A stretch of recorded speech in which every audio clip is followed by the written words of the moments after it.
where you least expect it. There's a guy by the name of Philip Carter. He served as Obama's Deputy Assistant Defense Secretary for detainee policy. So he's right on top of this. Well, he told the Associated Press recently that the administration's current policy, well, it may need to change. Mm-hmm. Why? Well, because he says if you're going to be doing counterterrorism and sending forces into those areas and they're capturing detainees, what are you going to do with them? Where are you going to put them? And right now he's playing it pretty cagey. You know, the congressmen are asking, okay, what prisons are you talking about? Well, he won't tell them.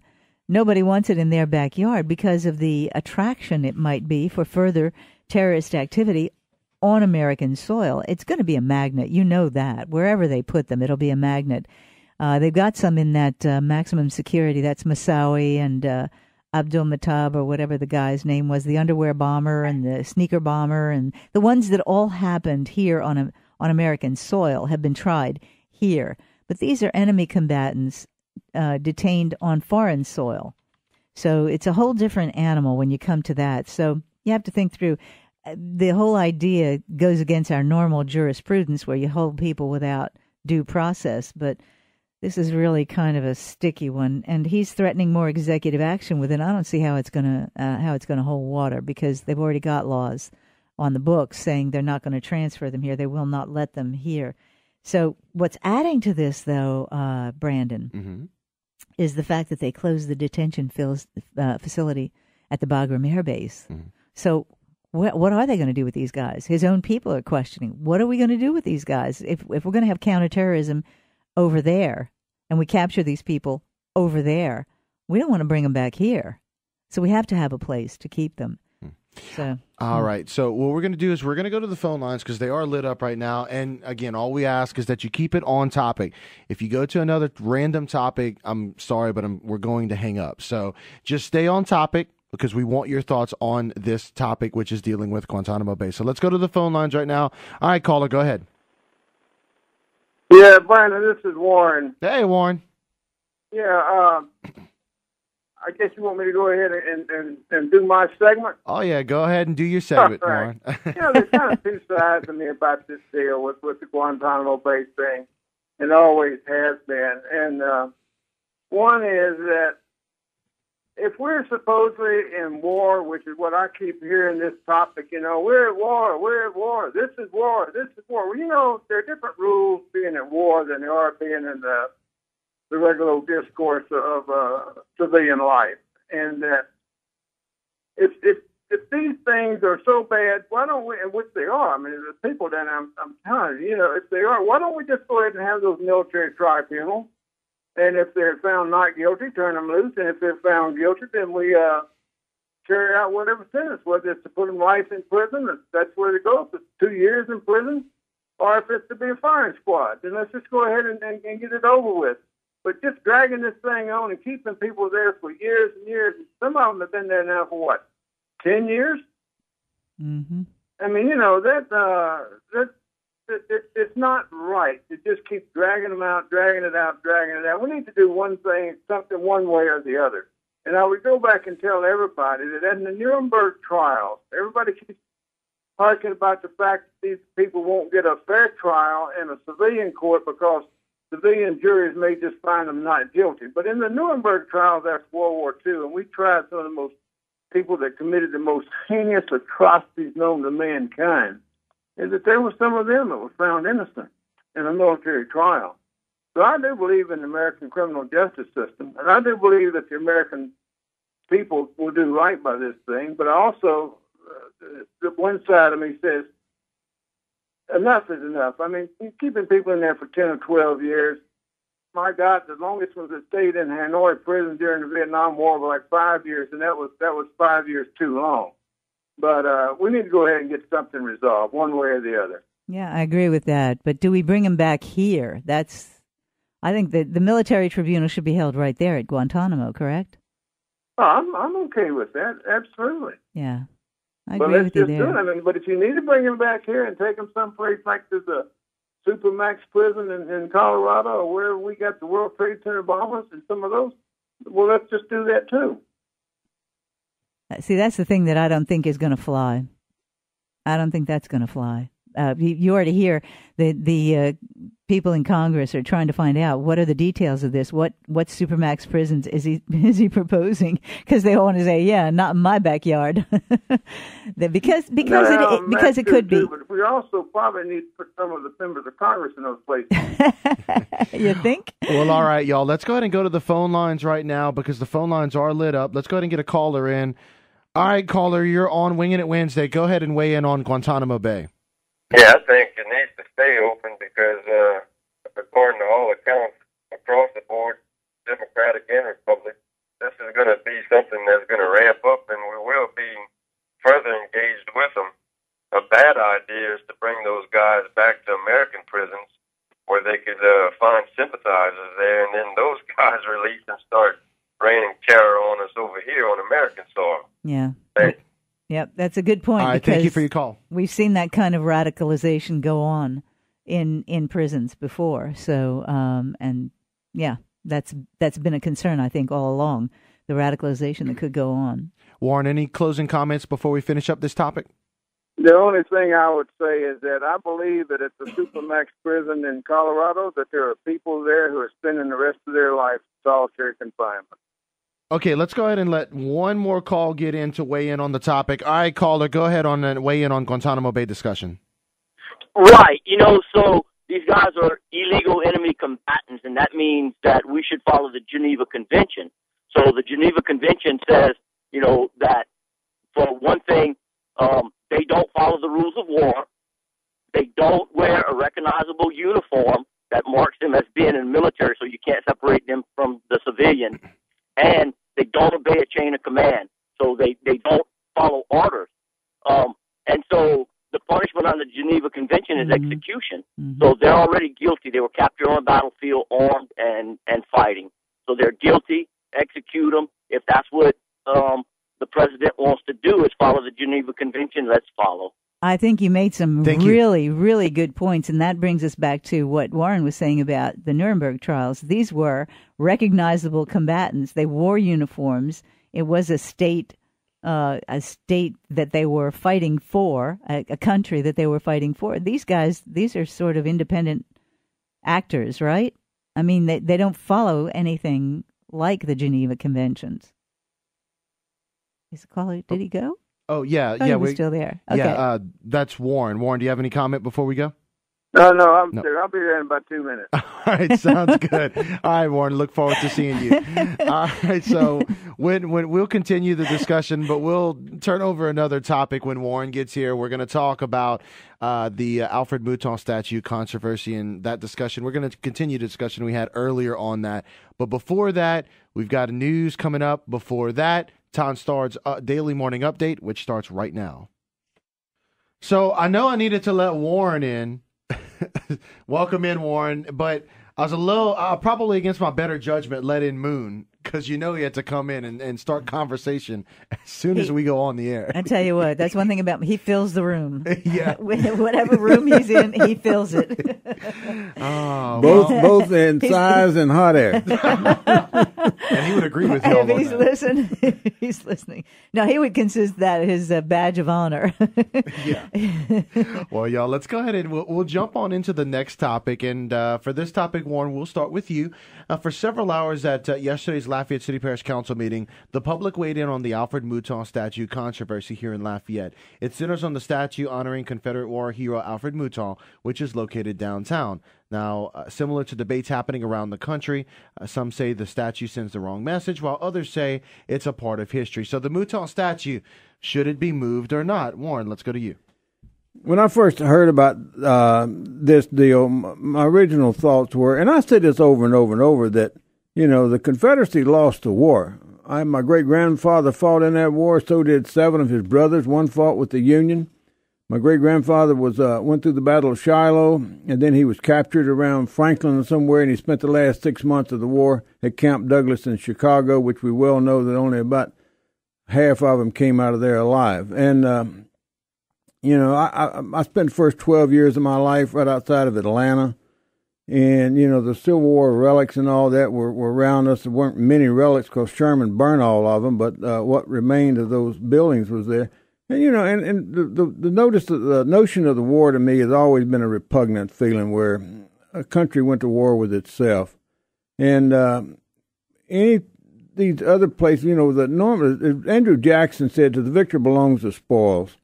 And that countries that are defeated in war don't get the opportunity to leave their souvenirs and their symbols behind. You don't see the Nazi flag in Germany. You don't see the flag of the rising sun in Japan and all of that stuff. So the one side of me says these things have no place in existence today. The other side of me says, what I found out later on about this deal was the fact that this statue was bought and paid for by private citizens, and it was placed on private property, and the city bought that property knowing that the restrictions were there with the deed.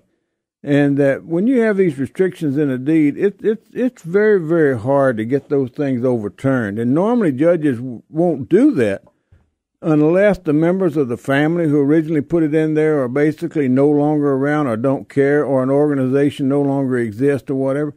And but that was not the case here. And so I think that basically the thing is kind of played its way out about the only way it could.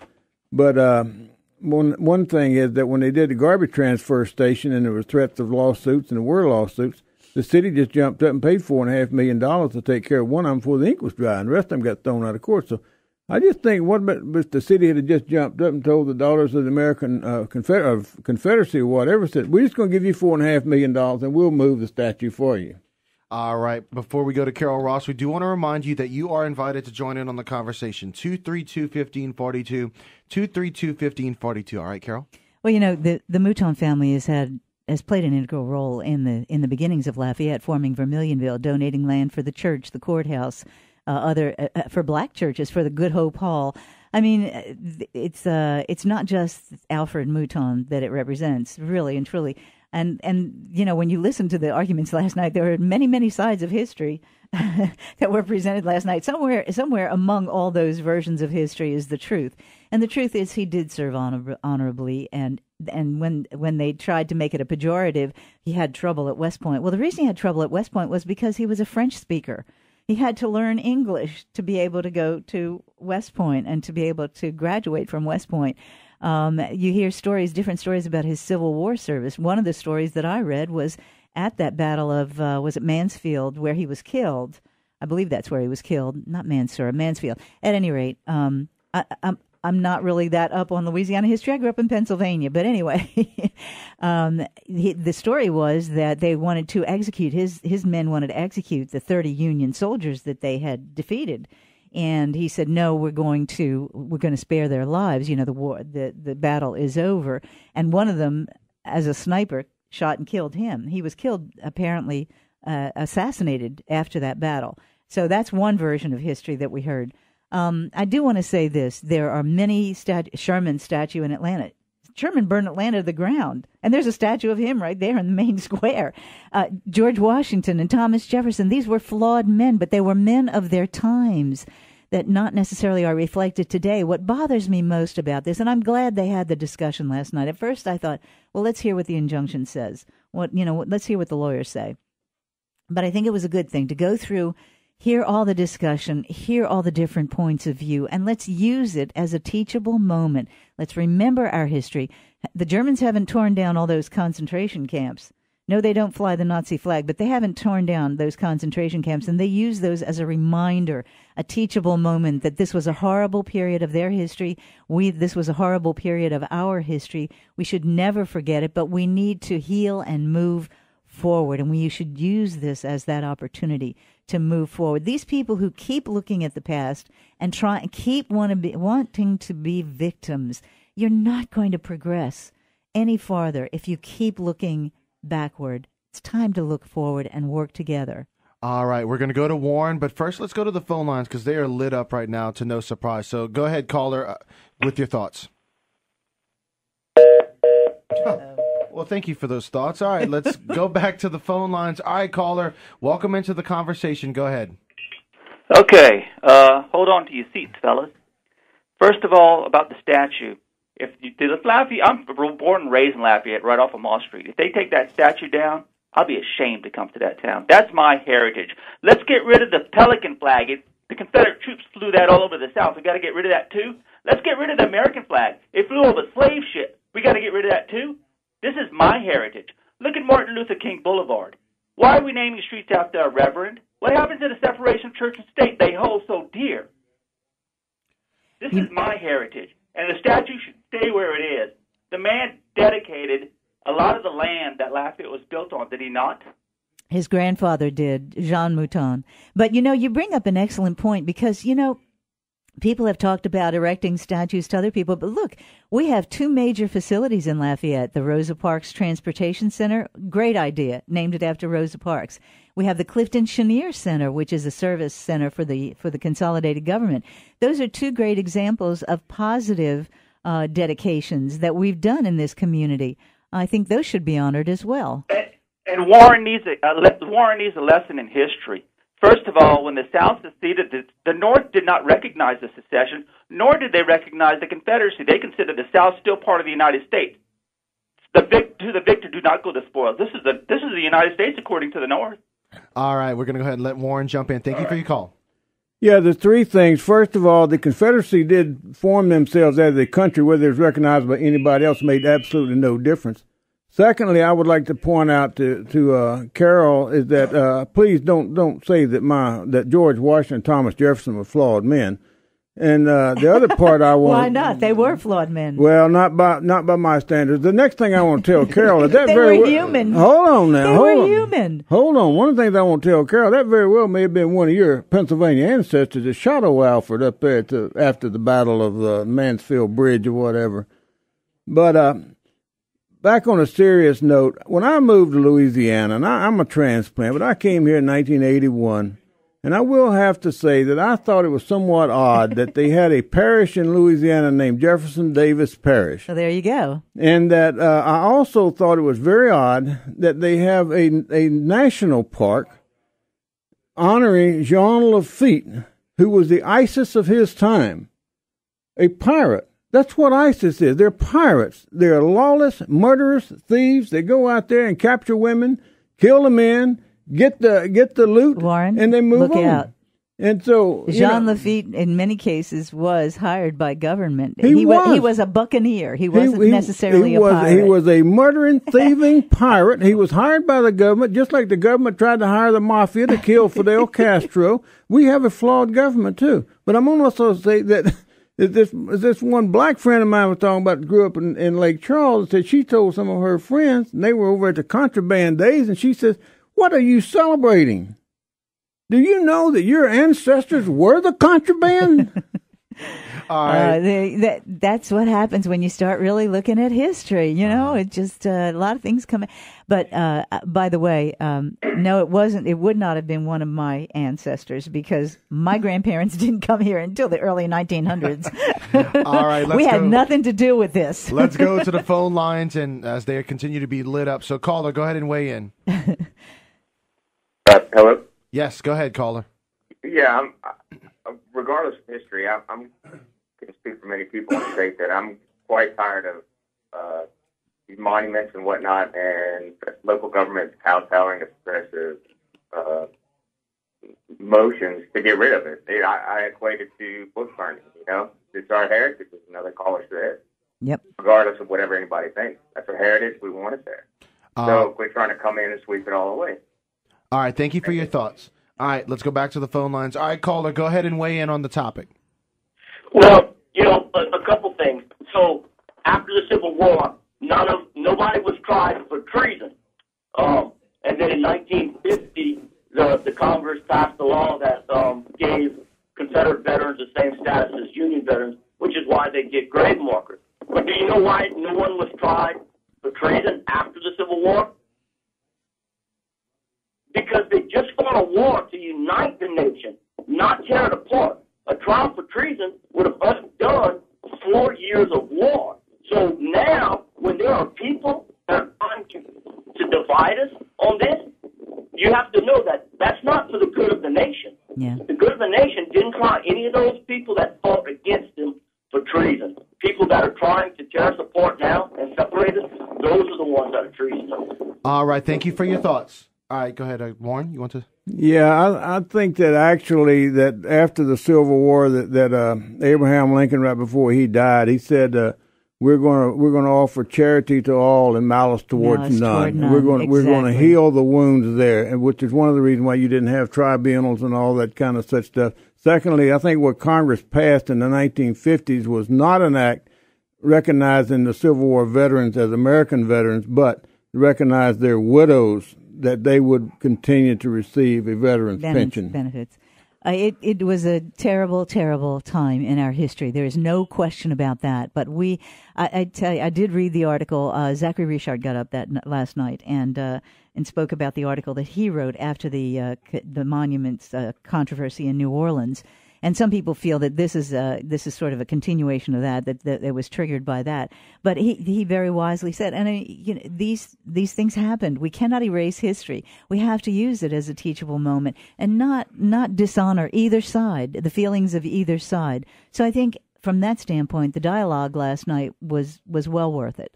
All right, so we need to take this final time out of the Wingin' It Wednesday. When we come back, we're going to change topics to another topic that has brought about much controversy, and that has to do with Captain Clay Higgins and his video as it deals with the Gremlins Pilgrim, gang members. Pilgrim, can you handle this? Can you handle this discussion? Well, we're coming for you, Pilgrim. Y'all will have to handle that topic coming up here on Wingin' It Wednesday. All right, final segment of Wingin' It Wednesday, and again, another topic that's been much discussed, much discussion about the latest St. Landry Parish Crime Stoppers video featuring Captain Clay Higgins and his thoughts concerning the Gremlins gang.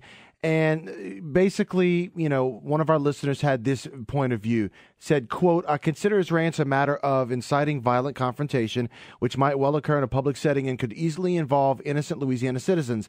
I feel he's been watching too many tough cop TV shows and movies. He's certainly free to bark his bravado within the circle of his peers, but to do so on TV is simply unacceptable. In his favor, I saw no evidence of racial animosity exhibited on this broadcast." Now, that was the opinion of one of our listeners. If you go on KPEL News, our Facebook page, you'll see many opinions, definitely overwhelmingly, though, in favor of Captain Higgins. We want to talk to you, the panelists, all right? Is Captain Higgins being irresponsible by the way he speaks in his Crime Stopper segments? Do you think this latest one about the Gremlins gang had any racial overtones? Carol, we first go to you. Well, Pilgrim, do you feel lucky today? Well, do you? Let me tell you, I have enjoyed Captain Higgins, and obviously millions of others have too. Right. His homilies and his rants, and as they call it, I really have enjoyed them, and I think in a lot of ways he knows he's just acting a part.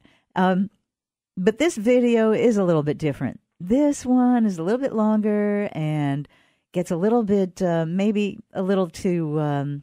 I don't know how to say it. I mean, I really am at a loss for words to describe this because I do think he goes a little too far in this one. But for the most part, I think he's served a useful purpose. But I got an alert last night on my cell phone while I was watching the council meeting about Sheriff Gidrow's reining it in a little bit. He says maybe this has become a little more of a personality thing rather than just it started out as Crime Stoppers, St. Landry Crime Stoppers, and it's really gone. I understand he has an agent. I understand a reality show is in the works. Oh, yes, indeedy. Film at 11. But I do think he went too far on this one. But it's more intense than the others he's done.